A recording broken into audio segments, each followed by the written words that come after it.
안녕하세요. 안녕하세요. 제가 오늘 해볼 이야기는요. 베트남에서 제가 이제 서류를 의뢰를 받았는데 이 신랑님 같은 경우는 한국에서 신랑님의 아버님이 알고 있는 베트남 여성이 신부님을 소개해 준 사례입니다.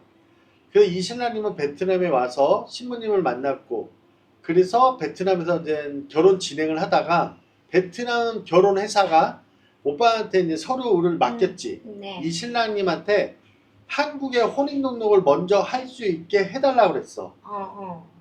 그래서 오빠는 신랑님한테 이 서류를 안내를 해줬지. 한국에 혼인등록을 먼저 해야 되니까. 그랬는데 이 신랑님은 한국에 혼인등록을 할 때도 문제는 좀 있었어. 그 한국의 공무원과 약간의 다툼이 있었어. 그래서 오빠가 그 신랑님한테 이런 것을 공무원한테 설명을 해주시면 된다 해서 한국의 혼인등록을 끝났어. 네. 그랬는데 말입니다, 신랑님들. 이 신랑님이 한국에 혼인등록을 하고 일주일 후에 신부가 이혼을 요구했어. 그렇죠. 신랑님은 깜짝 놀랐지. 그쵸. 왜 혼인등록 했는데 갑자기 신부가 이혼을 요구하는 거야. 이유가 있었죠. 그래서 신랑님이 오빠한테 물어봤어. 왜 저는 한국에 혼인등록 끝났는데 왜 신부가 이혼을 원하는지. 그랬는데 이 신부는 우리가 소개를 하지 않다 보니 우리도 알 수가 없지. 그쵸. 그래서 이 신랑님의 얘기를 듣고 나니 오빠는 걱정이 됐어. 아, 우리 신랑님이 어려운 일에 처했구나. 그걸 알 수가 있었습니다. 신랑님들, 결혼회사들은 대개가 한국의 혼인등록을 먼저 하지 않습니다.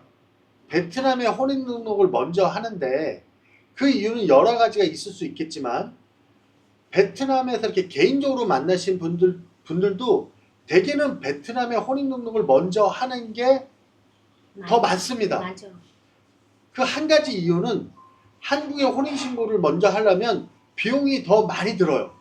그러니 보통 결혼업체도 그렇고 개인적으로 소개한 사람들도 베트남의 혼인등록을 먼저 하려고 하지 한국의 혼인등록을 먼저 하려고 하지 않는데 이 신랑님 같은 경우 소개한 사람은 한국에 먼저 혼인신고 하기를 원했습니다.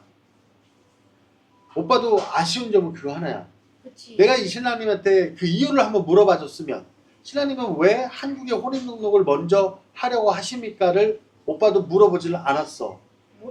왜 그러면 이 신랑님은 오빠한테 의뢰한 게 아니라 베트남 쪽에서 의뢰를 하다 보니 제가 신랑님한테 그 많은 도움을 줄 수는 없습니다. 그렇죠. 베트남 회사가 저희들한테 요구하는 것들이 있어요.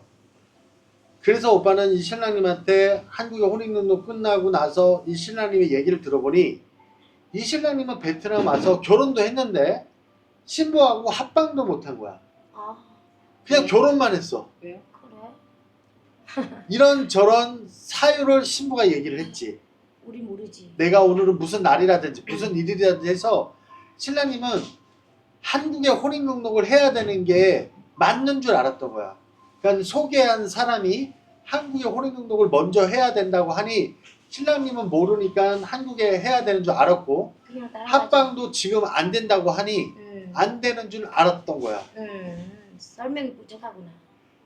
이 신랑님은 계약서를 베트남에 와서 썼어. 그러니까 한국에 있는 사람은 소개만 해준 거야. 그 사람은 이 신랑님한테 돈을 받지 않았어. 그러니까 한국에서 소개한 사람은 책임이 없는 거야. 이 신랑님한테 돈을 받지 않고 베트남에서 돈을 받은 거야. 근데 이 신랑님은 돈도 많이 줬어.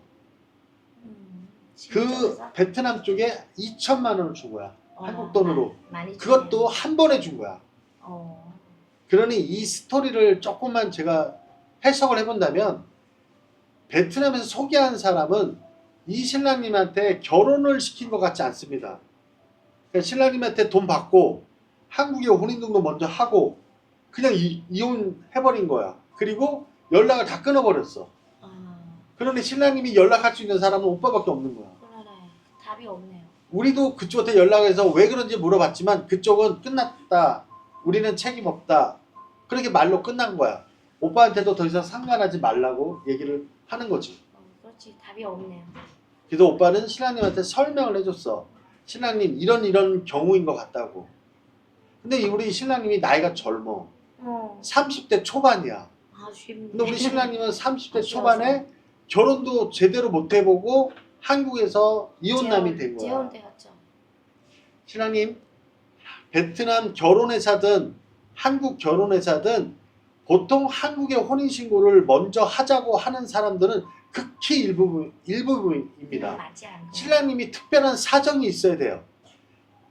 제가 이렇게 의뢰 받아본 적도 있습니다. 한 신랑님은 한국의 직업상 베트남을 계속 올 수가 없는 거야.